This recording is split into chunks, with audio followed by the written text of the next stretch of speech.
السلام علیکم ناظرین۔ گل خان بولا، وہ آدمی نہیں آیا کیا؟ میں نے کہا میں اس کو تلاش کر رہا ہوں۔ اتنے میں کھوکے کے عقب سے ایک انسانی سایہ نکل کر تیزی سے ہماری طرف بڑھا۔ یہ غلام رسول تھا۔ آتے ہی بولا، جلدی سے میرے ساتھ آؤ، جلدی کرو۔ ہم اٹھ کر اس کے پیچھے چلنے لگے۔ جہاں کھوکھو کی دکانیں ختم ہو جاتی تھیں وہاں درختوں کے نیچے ایک جیپ کھڑی تھی۔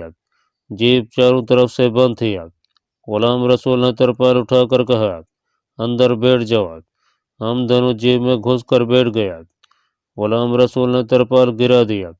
دوسرے لمحے جیپ کا انجن اسٹارٹ ہوا اور جیپ ایک طرف تیزی سے چل پڑی۔ جیپ پہلے ہموار راستوں پر چلتی رہی، پھر وہ بار بار اچھلنے لگی جیسے پتھروں پر چل رہی ہو۔ اس کے بعد پھر کوئی ہموار سڑک آ گیا۔ جیپ میں اندھیرا تھا۔ میں نے گل خان کو مخاطب کرتے ہوئے کہا، گل خان تم ٹھیک تو ہو نا؟ ہاں، گل خان نے کمزور سی آواز میں کہا۔ غلام رسول اپنے ڈرائیور کے ساتھ اگلی سیٹ پر بیٹھا تھا۔ ہمارے درمیان میں لکڑی کی دیوار تھی۔ جیپ کی رفتار تیز ہو گئی تھی۔ کتنی دیر تک جیپ سیدھی سڑک پر چلتی رہی۔ پھر اس نے تھوڑی تھوڑی دیر بعد موڑنا شروع کر دیا۔ پھر چڑھائیاں اترائیاں شروع ہو گئیں۔ جیپ نیم پہاڑی علاقے سے گزر رہی تھی۔ ایک جگہ جیپ دیر تک نشے میں چلتی گئی، پھر ایک جنے مڑ گیا۔ جیپ کے ساتھ جھاڑیوں کے ٹکرانے کی آوازیں آنے لگیں۔ جیپ کی رفتار بھی ہلکی ہو گئی تھی۔ جیپ ایک طرف گھومی اور پھر رک گئی۔ غلام رسول نے پیچھے آ کر ترپال کی رسیاں کھول کر اسے ایک طرف ہٹا دیا۔ باہر اندھیرا تھا، مگر اندھیرے میں ہمیں غلام رسول نظر آ رہا تھا۔ وہ بولا، آ جاؤ۔ میں جیپ سے نیچے کود گیا، پھر گل خان کو سہارا دے کر نیچے اتارا۔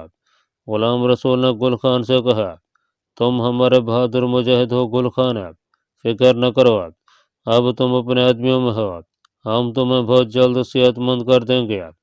میں نے اوپر دیکھا، درختوں کے درمیان سے آسمان پر چمکتے ہوئے ستارے نظر آ رہے تھے۔ غلام رسول ہمیں لے کر درختوں میں ایک طرف چلنے لگا۔ میں نے اسے بتایا کہ جب میں مین ہال میں داخل ہونے لگا تھا تو وہاں زبردست فائرنگ شروع ہو گئی تھی۔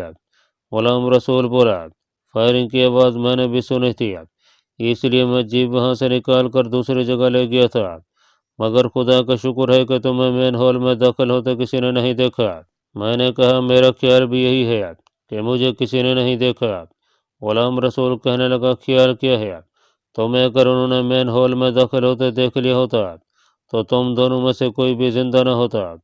غلام رسول کچھ دیر خاموش رہنے کے بعد کہنے لگا، یہ تو طے ہے کہ گل خان کے فرار ہونے کا سب کو پتہ چل گیا ہے، اور اسی وقت جموں شہر کی اسپیشل پولیس اور ملٹری انٹیلیجنس نے سارے علاقے کو گھیرے میں لے لیا ہوگا اور گل خان کی تلاش شروع ہو گئی ہوگی، مگر یہاں تم لوگ محفوظ ہو گیا۔ میں نے کہا، کیا ہم کسی خفیہ ٹھکانے پر جا رہے ہیں؟ غلام رسول بولا، یہی سمجھ لو۔ گل خان میرے کاندھے پر ہاتھ رکھ کر آہستہ آہستہ ہمارے ساتھ ہی چل رہا تھا۔ اس نے مجھ سے دلی سے میرے نکلنے کے بعد کی باتیں شروع کر دیں۔ کہنے لگا، جب تمہیں ان لوگوں نے اپنے جال میں پھنسا کر امرتسر جیل کی طرف روانہ کیا تو اس کے فوراً بعد کانگریس کے مسلمان لیڈر خدا بخش کے گھر پر چھاپا مارا کہ وہ ایک پاکستانی جاسوس کو کہاں لے کر ان کے تربیتی سینٹر میں بھرتی کرانے آ گیا تھا۔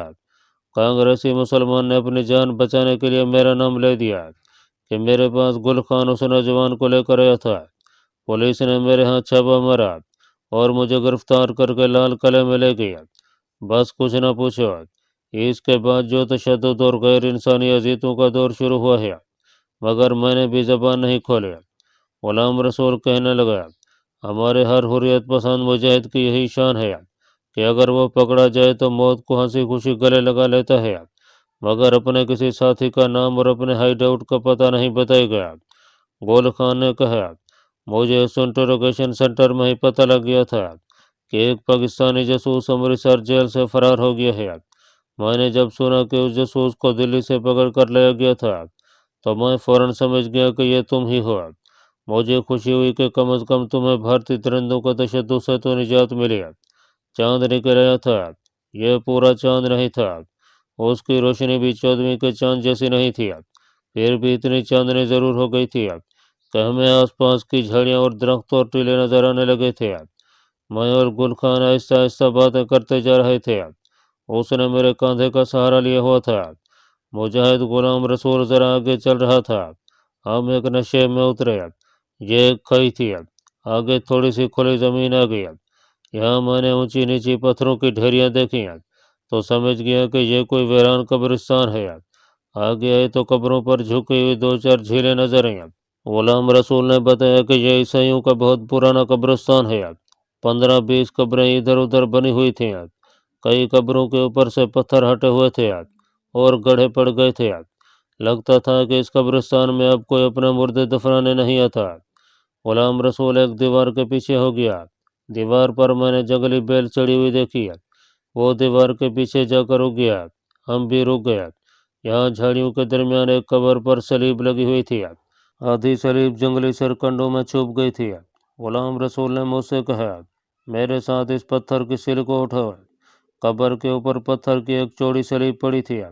ہم نے مل کر سل کو ہٹا دیا۔ نیچے قبر کا گڑھا تھا۔ غلام رسول گڑھے میں اتر گیا۔ کہنے لگا، تم بھی نیچے آ جاؤ۔ پھیکی چاندنی میں غلام رسول قبر کے گڑھے میں جسے غائب ہو گیا۔ پہلے میں قبر میں اترا۔ اس کے بعد میں نے گل خان کو سہارا دے کر گڑھے میں اتار لیا۔ ہم نے دیوار کے نیچے دیکھا۔ وہاں غلام رسول اندھیرے میں بیٹھا درخت کی کٹی ہوئی شاخوں کو ادھر ادھر ہٹا رہا تھا۔ یہاں قبر کے پہلو میں جھاڑیوں کی شاخیں ہٹانے سے ایک شگاف نظر پڑا۔ غلام رسول اس میں داخل ہو گیا۔ میں اور گل خان بھی جھک کر شگاف میں داخل ہو گیا۔ اندر جا کر میں حیران رہ گیا۔ قبر کے پہلو میں یہاں ایک دلان تھا جس میں باقاعدہ ستون لگے ہوئے تھے۔ دلان میں تازہ ہوا بھی آ رہی تھی۔ فرش پر خشک گھاس بچھی ہوئی تھی۔ غلام رسول نے موم بتی روشن کر دیا۔ کونے میں ایک مٹکا رکھا تھا جس کے ڈھکن کے اوپر پلاسٹک کا ڈونگا پڑا تھا۔ ہم خشک گھاس پر بیٹھ گیا۔ غلام رسول کہنے لگا، یہ جگہ کچھ عرصہ پہلے ہماری خفیہ کمی گاہ ہوا کرتی تھی۔ میں نے اسے صاف وغیرہ کروا کر تازہ پانی کا مٹکا بھی رکھوا دیا تھا۔ گول خان لیٹ گیا تھا۔ ہم نے اس کی ٹانگ کا زخم دیکھا۔ وہاں سلاخ سرخ کر کے لگائی گئی تھی۔ زخم خراب ہو رہا تھا۔ غلام رسول نے کہا، میں زخم پر لگانے کے لیے دوائی اور پٹیاں لے کر آؤں گا۔ تم لوگ دن کے وقت یہاں چھپے رہو گے۔ باہر نکلنا ہو تو صرف رات کے وقت نکلنا، اور وہ بھی بڑی احتیاط کے ساتھ۔ گل خان کے فرار کے بعد انٹیلیجنس کے آدمی سارے شہر میں پھیل جائیں گے۔ ہو سکتا ہے کوئی آدمی اس طرف یا نکلے۔ اب میں چلتا ہوں۔ یہاں ہم نے ایک طرف تازہ ہوا کا بندوبست کر رکھا ہے۔ میں دل نکلنے کے بعد کسی وقت آؤں گا۔ غلام رسول چلا گیا۔ جاتے ہوئے وہ قبر کے اوپر پتھر کی سل ڈال گیا۔ میں اور گل خان کچھ دیر تک باتیں کرتے رہے۔ گل خان کی ٹانگ کا زخم درد کر رہا تھا، مگر وہ ایک سرفروش کمانڈو کی طرح درد کو برداشت کیے ہوئے تھا۔ موم بتی آہستہ آہستہ جل رہی تھی۔ غلام رسول ہمارے پاس 2-4 فالتو موم بتیاں اور ایک ماچس بھی چھوڑ گیا تھا۔ ہم نے موم بتی جلتی رہنے دیا اور سو گیا۔ جب میری آنکھ کھلی تو موم بتی بجھ چکی تھی۔ تہہ خانے میں قبر جیسا گھوپ اندھیرا چھایا ہوا تھا۔ میں نے آنکھیں جھپکاتے ہوئے ایک طرف چھت پر غور سے دیکھا۔ جس جگہ چھت میں تازہ ہوا کے لیے سوراخ رکھا ہوا تھا وہاں سے دن کی پھیکی روشنی آ رہی تھی۔ میں نے جھک کر موم بتی کو دیکھا۔ وہ پگھل کر بجھ چکی تھی۔ گل خان گہری نیند سو رہا تھا۔ میں نے اسے سویا رہنے دیا اور اٹھ کر قبر کے گڑھے میں آ گیا۔ دونوں ہاتھوں سے قبر کے اوپر رکھی ہوئی پتھر کی سل کو ایک طرف ہٹایا۔ اندر دن کی چکا چوند کر دینے والی روشنی آ گئی۔ میں نے سر باہر نکال کر دیکھا۔ ویران قبرستان میں ویرانی چھائی ہوئی تھی۔ درختوں پر ایک چڑیا بول رہی تھی۔ دھوپ نکلی ہوئی تھی۔ میں قبر سے باہر نکل آیا۔ قبروں میں سے گزرتا ہوا درختوں میں آ گیا۔ غلام رسول نے بتایا تھا کہ یہاں نشے میں پانی کا ایک چھوٹا سا نالا بہتا ہے۔ میں نے نالے میں اتر کر منہ ہاتھ دھویا اور واپس قبر کے تہہ خانے میں آ گیا۔ گول خان جاگ گیا تھا۔ میں نے اسے کہا، اگر تم باہر جا سکتے ہو تو باہر جا کر دائیں جانب فلاحی کے درختوں میں ایک نالا بہہ رہا ہے، وہاں منہ ہاتھ دھو۔ وہ اٹھ کر تھوڑا لنگڑاتا ہوا قبر سے باہر نکل گیا۔ تھوڑی دیر بعد واپس آ گیا۔ ہم نے قبر کے اوپر پتھر کی سل دوبارہ رکھ دیا۔ وہاں اتنی گہری خاموشی چھائی ہوئی تھی کہ ہمیں ایک دوسرے کے سانس لینے کی آواز بھی سنائی دے رہی تھی۔ گول خان کہنے لگا، یہاں ہم زیادہ دیر نہیں ٹھہر سکیں گے۔ पुलिस और इंटेलिजेंस के आदमी यहाँ आ सकते हैं। मैंने कहा, ये तो गुलाम रसूल ही आकर बताएगा कि शहर की क्या सूरत हाल है और पुलिस हमें कहाँ कहाँ तलाश कर रही है। कुछ देर गुजरी होगी कि हमें कब्र का पत्थर हटाने की आवाज़ आई। मैंने रिवॉल्वर संभाल लिया और तय खाना में से निकल कर कब्र के गड्ढे में आकर ऊपर देखने लगा। कब्र की सिल एक तरफ हट गई। मैंने रिवॉल्वर का रुख ऊपर कर दिया। मैंने गुलाम रसूल को देखा। उसने बड़ा सा थैला नीचे फेंका और फिर खुद भी नीचे आ गया। हमने मिलकर कब्र को सिल से ढक दिया। तय खाने के दलान में आकर गुलाम रसूल ने थैले में से हमारे लिए 4 रोटियां निकाल कर हमें दिया। उनके ऊपर अचार रखा हुआ था। फिर सिगरेट की छोटी बोतल निकाल कर गोल खान के जख्म को साफ करके उसके ऊपर पट्टी बांध दिया। हम अचार के साथ रोटी खाने लगे। मैंने गुलाम रसूल से शहर की सूरत हाल पूछी।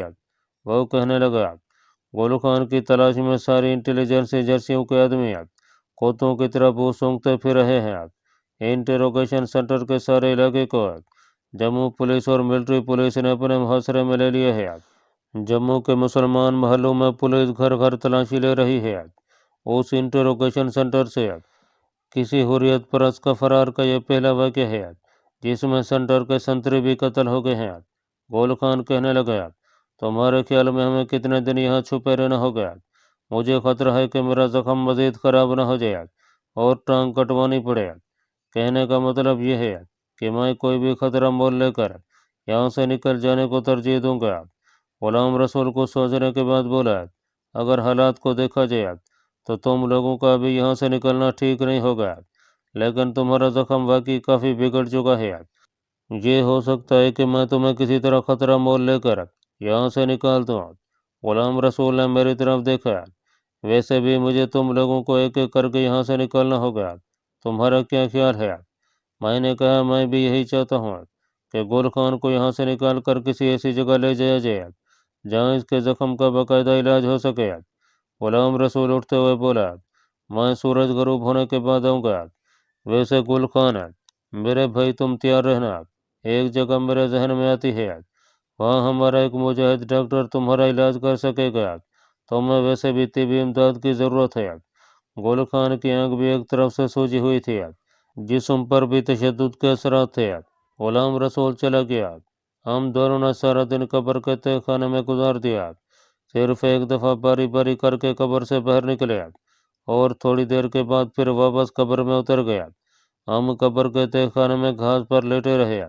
हमारी आंखें छत वाले सुराख पर लगी रही। जब उस सुराख में आती दिन की रोशनी मांद पड़ने लगी तो मैंने गुल खान से कहा, गुल खान शाम हो रही है।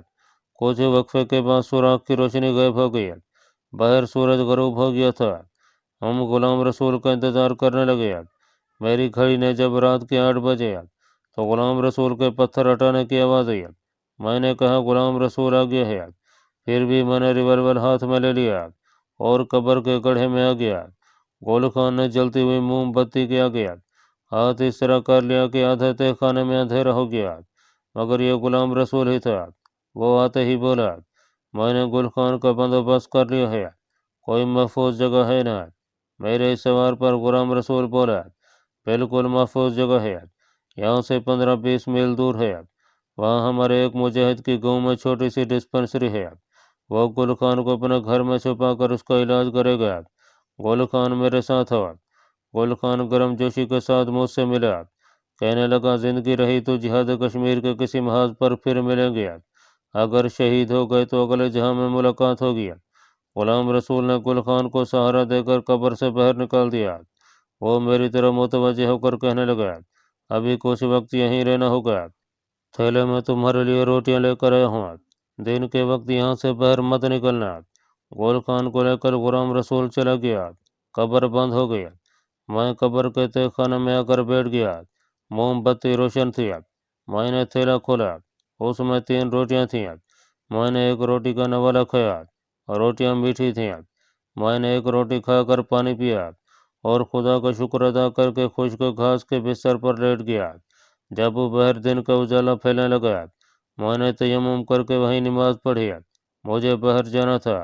उठा और कब्र के पत्थर के सिर को सरका कर कब्र से बाहर आ गया। पहले मैंने गर्दन जरा सी बाहर निकाल कर कब्रिस्तान का जायजा लिया। वहाँ कोई जीरू नजर नहीं आया था। मैं कब्रों के दरमियान से गुजर कर बड़ी एहतियात से नशेबी नाले पर आ गया। यहाँ बैठ कर मुँह हाथ धोया, पानी पिया और उठकर वापस कब्र के तहखाने की तरफ चल पड़ा। मैं फलाही के दरख्तों से निकलकर चंद कदम ही चला हूँगा कि मैंने एक आदमी को एक कब्र के पास खड़े हुए देखा। उसका लिबास सियाह था, घुटनों तक सियाह कोट पहना हुआ था। वो हुलिये से कोई पादरी लगता था। उसके हाथ में फूलों का गुलदस्ता था। मैं उसे देखकर वहीं ठिठक गया। सोचा दूसरी तरफ से होकर निकल जाऊं, मगर वो हमारी कमीगा वाली कब्र से चंद कदमों के फासले पर था और मुझे कब्र में दखल होते देख सकता था। मैं वहीं सरकंडों के पीछे बैठ गया। पादरी साहब ने कब्र पर गुलदस्ता रखा और हाथ फैलाकर दुआ मांगने लगे। मैं खामोश बैठा उसकी तरफ देख रहा था। दुआ मांगने के बाद उसने झुककर कब्र की टेढ़ी सलीब को चूमा, अपने सीने पर सलीब का निशान बनाया और वापस मुड़ा। वो उसी तरफ आ रहा था जहाँ मैं सरकंडों में छुपा हुआ था।